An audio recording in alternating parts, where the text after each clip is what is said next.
emotion out of it. Let's take "we shall overcome" out of it. Let's take the glorification and the love of the ghetto out of it. And let's talk stats. McDonald's is the largest landmass owning corporation on the face of the planet. They are a real estate business.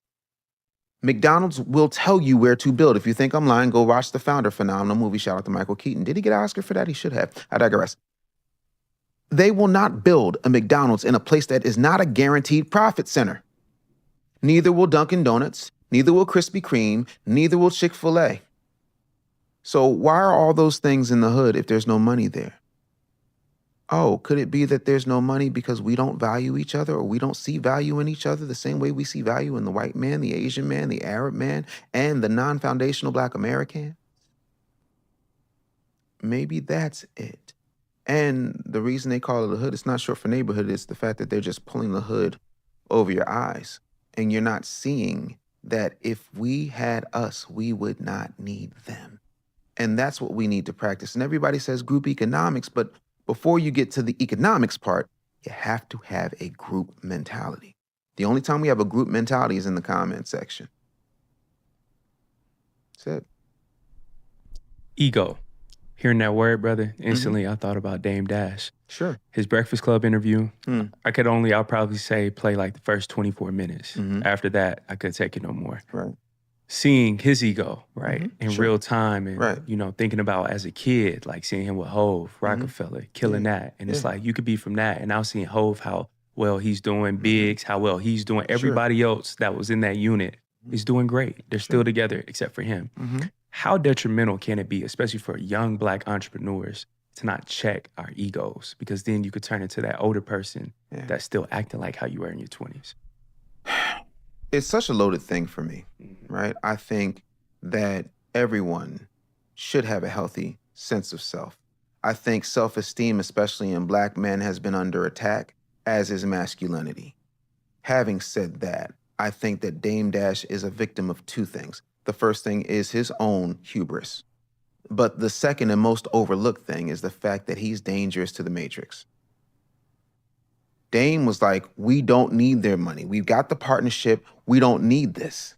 There's two schools of thought, and neither are wrong, but one will always make you skyrocket. And that's getting with the palm-colored people and having partnerships with the palm-colored people. And everybody who has a partnership with the palm-colored people seems to be doing just fine.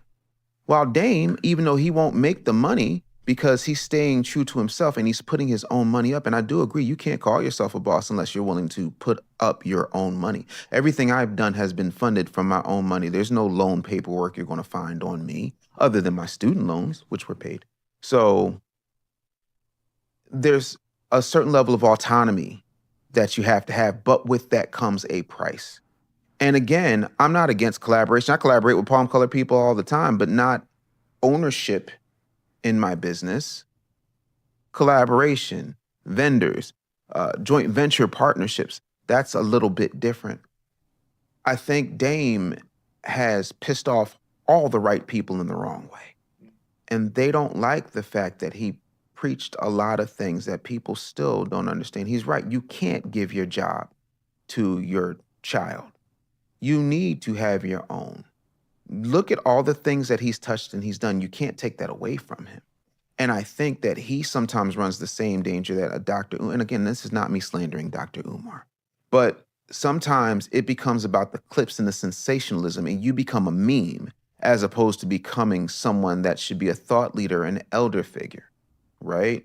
And I honestly think that, and again, I can't speak for Dame Dash, but I honestly think a lot of the stuff that happened with him and Hove comes down to how the business was done and who was there collecting. You know, the same person that'll sit, you know, in those same chairs that Dame has sat in, that I've sat in, and say, well, you know, I gotta eat, I gotta make money, I gotta make a living. And it's like, you've never starved a day in your life, Leroy Cohen. You created the 360 deal. But Dame Dash is the bad guy? Nah, because the person they tell you is the bad guy, usually there's a reason they're a bad guy. You know, I mean, Marvel said Killmonger's the bad guy. You left a kid in the projects. Mother died in jail. Father was killed by his uncle and abandoned. What does that do to somebody other than create a supervillain origin story? You begin to look at how many things he's saying in between the sensationalism and the pauses and the teeth falling out and the eye patch and the shenanigans are shenanigans. But once you get past all of that, can you do what TD Jakes says and eat the meat and discard the bones? Why don't we have that same level of disdain for people who disagree with us when they're white? Ben Shapiro was on the Breakfast Club.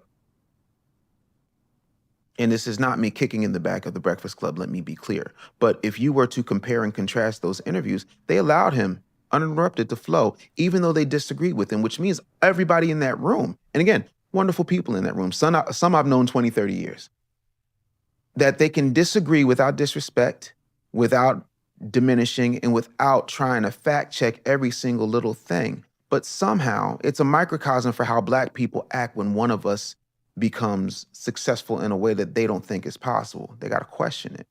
I've been behind companies that nobody knows I was behind. And I remember one time I had revealed to folks that I was behind a particular company. And they said, well, I don't see a name on the masthead. I said, that's by design. You'll never see my name on the masthead. But here's my paperwork. Why do we have to prove so much to people? Like, we have to run faster, jump higher, spit farther than anybody who's palm colored. And the people we have to do the most proving to look like us. Nobody ever decided to what's the word I want to use? Vet or check Gary Vee. Nobody sat there, and there's been 1,000,001 things that Ben Shapiro has said that have been problematic at best and downright Blackophobic, if that's a word. If not, I'm making it. Blackophobic at worst. Yeah, and still, he gets all the deference and respect, not somebody that created an era of hip hop. Was going to be Aaliyah's husband. That man doesn't deserve a modicum of respect. You know, and again, I think people choose who they want to disrespect because they think they can. And it's not my job to judge nobody. It's not my job to be the person be like, oh, look at them and how they messed up. I'm not on that.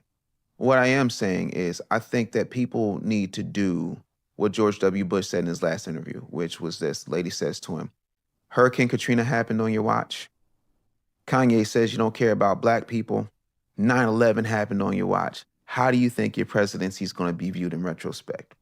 And George W. Bush, who I got a lot of issues with, No Child Left Behind, the levees breaking, there's a lot of stuff I don't agree with the man about.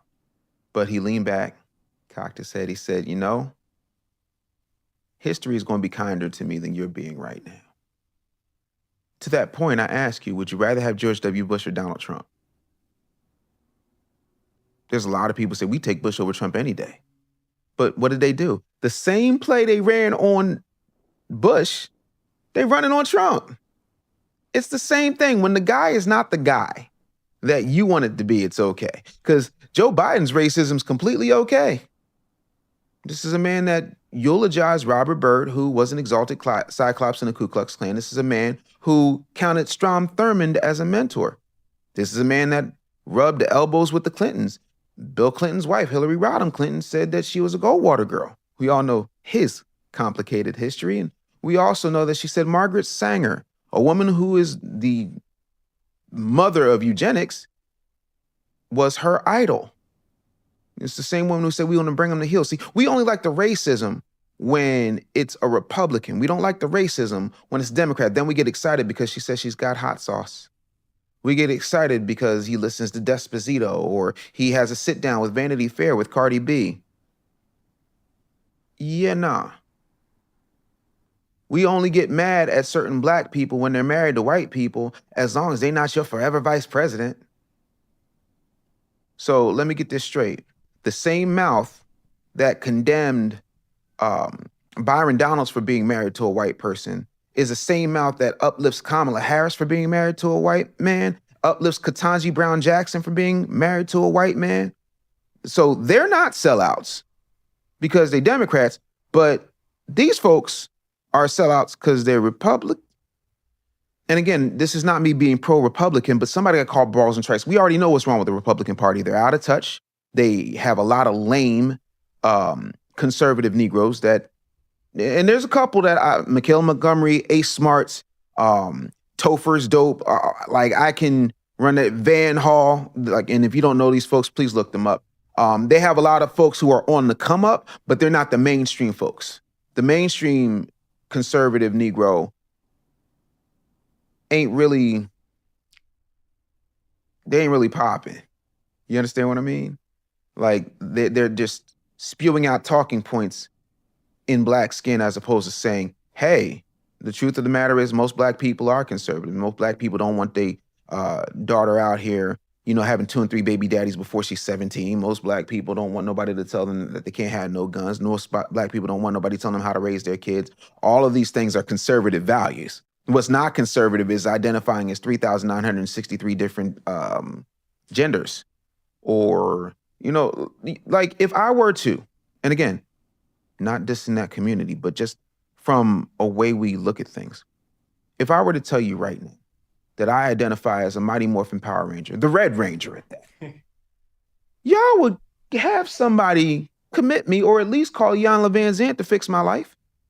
But, we can identify as a cat, and that's normal. We can identify as a person that likes to, do the dill and in teddy bear costumes. That's cool. That's what we on. Hey, if it floats your boat, cool. But don't tell me that I have to normalize that and be okay with it. So again, there's a lot of black people who will say that and say that they're not a conservative, but some of your views are, and black people are a lot more conservative. The thing of it is the conservatives haven't shown up in a way for us that has made sense because we've been in bed with Democrats for 60 years. What did LBJ say? I'm gonna have these Negroes voting Democrat for the next 200 years. He famously, allegedly called it the N-word bill. So that's where we are, man. And it's a sin and a shame, but we got to do something different. We really do. Doing something different, right? Hearing that, brother, I think about Kamala Harris, her book is about to come out, and hearing about, all the things about Joe Biden undermining her, which we already knew. But our generation, man, especially, I remember, conversations at the dinner table with family and friends of, I could notice that everybody that was like 35 and younger could see that this is a racist party as well. We could see the play with Kamala, how you sent her out with just a few months to do all that because you're setting her up to fail. Kamala even, we didn't feel like she was authentic as well. What do you think that the future of the black vote looks like? Do you think that black people will start voting smarter and potentially holding the vote, or knowing, to your point, of having a black agenda? What do you think the future of the black vote looks like? Not until all the boomers are dead. I think so too. And that's no diss. My mama's a boomer. My mama's 79 years old. But not until all the boomers are dead. You got to get rid of the indoctrination. You got to kind of cut that cancer off. And again, I'm not saying that all boomers are cancers. You got to, I got to do all of this explaining to people because they're more sensitive than Ralph Tresvant after an orgasm. But the thing I need people to understand is the black vote will continue to vote Democrat because they don't know what else to do. Have you ever gone to a movie theater in 2025? I actually just went to the movies What did you see? days ago, The Long Walk. Just saw that. It was a real good movie. And I saw The Conjuring last week. Oh, word. Well, Conjuring, was it good? It was trash. I watched it, bro. It's 3 hours, 2.5 hours of nothing. I was about to fall asleep, bro. Everybody hated it. Yo, I'm so Everybody sorry. hated it. That was a great franchise. So disappointed. I know, bro. They went to the well Long once Walk, many though, times. that was fire. Long Walk, You would love that peep day. it. I'm gonna peep it. When you went to the movie theater, did you see people standing in line? At this one, yes. I can't lie, I did. Yeah. It was You wanna almost know sold why? out. Yeah. Because they've been conditioned to do that since they were babies, and their parents have been conditioned to do that since they were babies.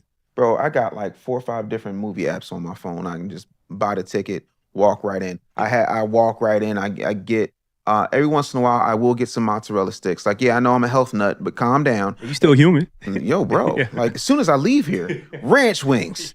I'm in the A. But we're conditioned to tradition, and so we do what we've always done. I think the one thing that we make the mistake of is not paying attention to context clues and other things. There's a musical I saw when I was a kid called Fiddler on the Roof. And in that musical, it talks about how people get trapped in tradition. And anytime you try to break tradition, the pushback, and it always comes from the elders. We got to do this and okay, let's get this on the table. because somebody has to say this. I'm a Gen Xer. I get it. I'm on the low end. I'm on the tail end of Gen X, but I'm still a Gen Xer. My parents and my grandparents and my great-grandparents fought for the right to vote, fought for civil rights, all of those things. Absolutely. Not taking it from them. Nobody died for the right to vote without questioning that vote. And none of my ancestors died for the right to vote without asking something for our vote. I don't know if we understand this because we like to talk about democracy. We do not live in a democracy. We live in a constitutional republic. When you live in a constitutional republic and to the republic for which it stands. Okay, anyway, that's a whole nother story about that. But the point is, if you live in a constitutional republic, you don't live in a democracy because a democracy says the majority rules. The founding fathers never wanted a democracy because they did not want people to get together and say, you know what? We don't like these guys. Let's get them out. We can do that because we got the majority. That's why the Electoral College is a sneaky little thing. So when you start talking from that perspective, you understand that they're never going to move past that part until the tradition dies. And we start looking. If every Black person did two things, America would change overnight. I don't even know if I want to say this. Oh, hell, we're already in now. I got to say it. If Black America got up, every single able-bodied, sane, rational, no criminal record having Black person went and got a gun and then went and joined the NRA, and if every Black person went and updated their driver's license information so that they were registered independent, the societal shift, you would hear a whoosh, because everybody would be coming to us. Absolutely everybody. Do you not understand that we've been trick-bagged? Civil rights is a hustle. We had a thing called the Black Liberation Movement, the original BLM. Coincidence? I think not. But the Black Liberation Movement was about achieving rights and parity for Black people. What happens now is the same thing that's happening then. They said, oh, you know what? That's too much. You know what we need? We need civil rights. Dick Gregory told me that civil rights was more about fat, ugly white women wanting to be stewardesses at Pan Am. You're not familiar with Pan Am? Yes, sir. Okay, cool. Yeah. Yeah. So hey, it was the flights, right? it was Yep. it was the flights, the Yep. flight attendants. Yep. They had the sexiest flight attendants in the business. Them and TWA, like they You took it back, bro. You said Pan Am. Wow. Yeah, they had the sexiest flight attendants in the business. And then civil rights came and white women shoehorned their way into it. The same way white women shoehorned their way into affirmative action was supposed to be set up for that. The same way white women shoehorned their way into welfare because they're the number one recipient of welfare. Oh, wait, the same way white women shoehorned their way into DEI and got Jamal Bryant out here preaching for it while trying to hold Target up for $250 million when you have people like the young lady who owns Sienna Sauce having to lose her contract with Target, Tabitha Brown taking a hit. You got all these other folks that are doing things. I knew buyers who worked for Target, who bought, and bought Black folks in. And then you got Al Sharpton, who makes allegedly $3 million per annum at MSNBC, taking Black folks from Target over to Costco, even though Costco has about 3 Black products in a quadrant of all of their stores. Not in every single store, in a small little quadrant out of all of the possible stores they could have it. When Target had their DEI situation set up, they no longer needed it because it was their policy. And nobody has that conversation. The head of the DEI was a Black woman. And then on top of that, when you go to Chick-fil-A and you ask them for one more thing of Chick-fil-A sauce, what do they say to you? My pleasure. Exactly. If you say, hey, can I get a little bit more ice in my lemonade? My pleasure. Okay. It's in them. They don't have to refer Have to... a blessed day, too. Yeah, have a blessed day. It's Wow. in them. They closed on Sunday because they have Christian values, right? When something is in you, you don't need to make a declaration about it. That's it. When people walk around to me, I'm a boss, I'm this, I'm that, I'm him. Again, I did. Sometimes I do feel like I'm him, but you don't hear me saying it. You know what I'm saying? So if it's in you, it don't need to be on you. And that's what happens. But the truth of the matter is, a lot of these boycotts, a lot of these things are selective Negro outrage syndrome, all for cash. And if you don't, and again, this is not to kick Jamal Bryant in the back again, but he's running the same play. Have you ever seen a movie called A Time to Kill? I've heard of it, but no, I've never seen it. Please watch that movie. When you clip this part, I want you to insert scenes from A Time to Kill. There's a scene where there is a civil rights leader talking to a preacher, and he takes the preacher in the back room and he says, listen, we're going to go ahead and we're going to make this thing happen. And there's a guy played by Samuel L. Jackson named Carly, and Carly is on trial for killing the people who SA'd his daughter. His daughter was like 7, 8 years old, and like they did her so dirty, she will not be able to bear children. So he did what a father would do. You know, what a masculine man would do. You know, the thing that we constantly get on trial for in the comments and for every think piece in the world, being a man. And so he was on trial, right? He was on trial. I've seen this movie before. He had a lawyer played by Matthew McConaughey. Yeah, I got you. I've seen it. And they bring in these fancy, high-powered attorneys to come in because they want to make this a civil rights thing. And they said, well, if that's his money for his legal defense, then he can choose any lawyer he wants, right? Yeah, of course he can. But we got this lawyer right here we want you to do because we with the NAACP and I marched with Dr. King. See, it's the same hustle. The same way that fictional NAACP branch went to the preacher and then started talking about civil rights and Dr. King and legal defense and got a fancy lawyer to come out, is the same way Jamal Bryant is wheeling out Jesse Jackson talking about DEI and helping illegals. I'm waiting for somebody to tell me how that's wrong.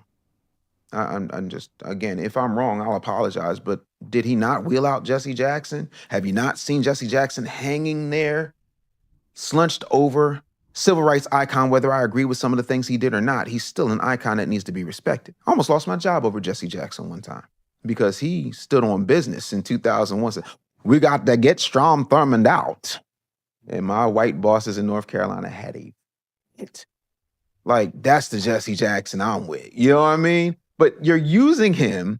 And I've seen other people running for different offices, Senate, just having Jesse Jackson sit on the couch while they stand over him, like, let me try to get some of his mojo. Like, they're siphoning his energy and his credibility because he what? Marched with Dr. King. Coincidence? No. It's the formula. It's like putting together a boy band. You got the big brother type. You got the tough guy. You got the cute one.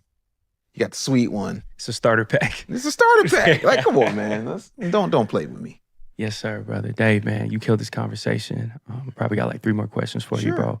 Generational beef. I see that so often. Some days, man, I be going through it because even in like Black media, right, there's so many things that could be updated and changed, whether that's with Black-owned publications and magazines, their media platforms. And I'm like, if they put younger people in positions of power, they can actually change these things for the better.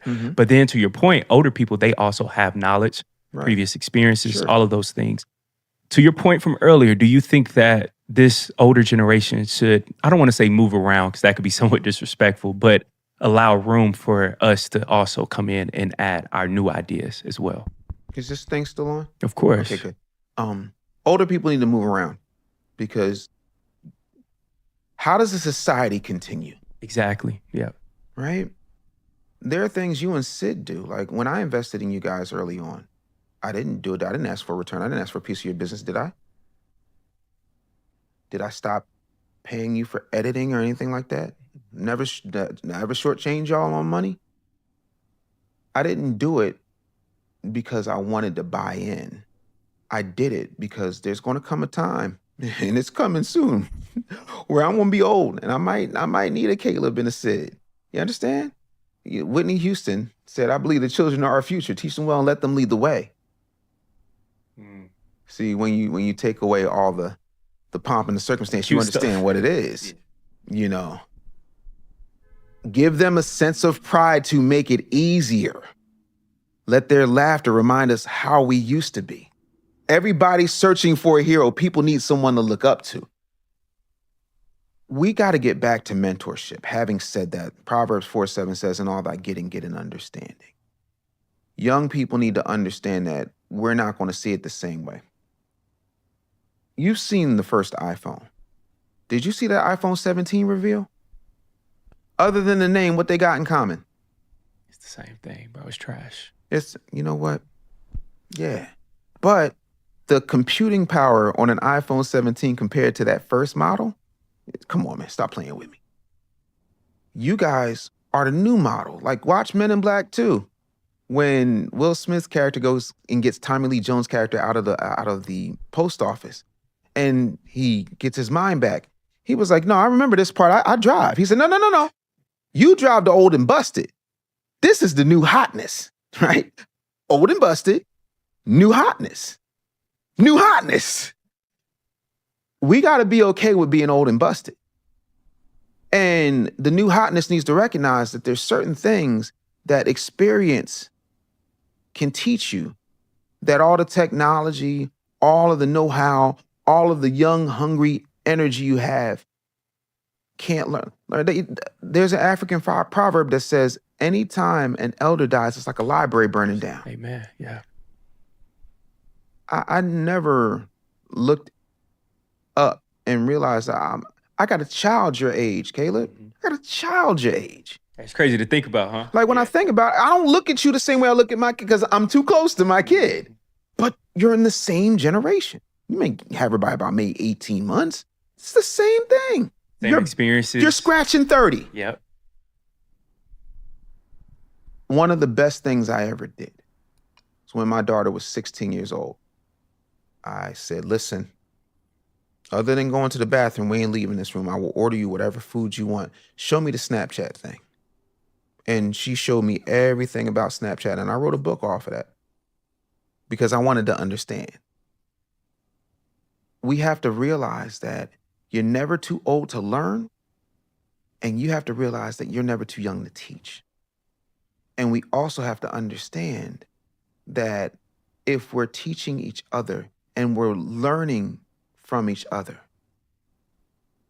we don't have to love each other in the traditional sense, but we need to cohesively come together. And the one thing that I will say is I'm really nice to my daughters because they're going to decide the retirement community my wife and I wind up in.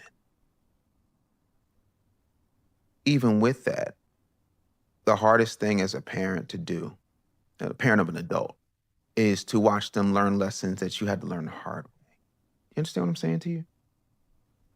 I think we've got to understand we need each other. Every other community, and it used to be in this one, we used to be the most married. We would revere our elders. There was no such thing as an old Black woman waiting on the bus alone. There wasn't a thing. If Mrs. Johnson had groceries, she was carrying them groceries. I've seen drug dealers, gangbangers, and straight up killers take Mrs. Johnson's groceries up to her house and dare you to do something to Miss Johnson. We've gotten away from that, and we need to get that back. It's beautiful, Dave. Dave, if you could sit down with these two people, Dr. Umar and Dame, they both have great potential. People still love them and revere them. Sure. And also people use them for clicks and views till this day. Certainly. If you could sit down with them with all of your business expertise, what words of advice would you give to them right now? I can't really say what I'd say. I can imagine. The one thing that I would say to Dr. Umar, and I've said this publicly 1,000,001 times, and now I'm a YouTubian struggle streamer. Don't know how that happened, but okay. Comment and subscribe. But, the thing about Jesus said, do not cast your pearls before swine. Sometimes people ain't gonna listen. Jesus also doubled down and said, my sheep will hear my voice. I don't think Dr. Umar is in a place to listen because he doesn't think that it's going to do him any good. He's already got it worked out. I had an agent, talent agent once for my radio career, a guy named Ward White. He also was an agent for Erykah Badu. And Ward said, do you know the 3 most crippling words a Black man can ever utter? I said, no, W, what are they? I got this. And I sat on that for a minute. I didn't say anything. I just sat on it.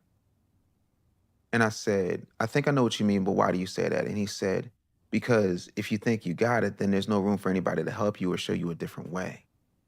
You know, 1,000,000 minus 996 will get you to 4, but so will 2 plus 2. One of those ways is a long way to get to 4. The 3 most empowering words a Black man can ever say is, I need help. Who's Umar's team? How much help has he turned away? Sent my eternity to him. I've sent contractors to him. He don't want no help. I know webmasters. I know people who said they were going to refurbish buses. But he does not want the help, which makes people think it's a grift. Now, when it comes to Dame, that's a tough one because I think there's so much to learn from him because I don't know everything. Like I sat under the learning tree of a lot of people, Les Brown, Master P, a whole bunch of folks. I don't know everything. I never claim to know everything. I'm learning every day. And there's things I probably said the last time I was here that I now disagree with. And there's things this time before that one that I disagree. Like Shakespeare says, second thoughts make liars of us all. But I think that there's so much that Dame has done right that it's valuable. And I think there's a lot of things that Dame could do better at, such as public relations, such as understanding that you can't always kick everybody's back in. And I'm a habitual line stepper. I don't mind that. Like habitually, I'm stepping over it. But I think with Dame, what he needs to do, if I were him, I'd fall back. I ride into the sunset and I would be pulling the strings and I would put Boogie or one of my other kids, you know, like the one he had with, I think, Rachel Roy, I would put them in position where they're the faces because at this point, your brand is just, I will always take Dame Dash seriously, but there's too many people who treat him like a meme. There's too many people who do not recognize him as an icon, and there's too many people that do not understand what his value actually is. So he'll have to be the man behind the curtain, no different than the Wizard of Oz. That's what I would tell him. That would be my tidbit of advice to give him, you know. But no, I think that if he focused a little bit less on the shenanigans and started making some real moves, you know, like the one thing I never understood is why he didn't just go. You know what Jay-Z said? Go ahead, make another Hove. If Damon made another Hove, we'd be having a different conversation right now.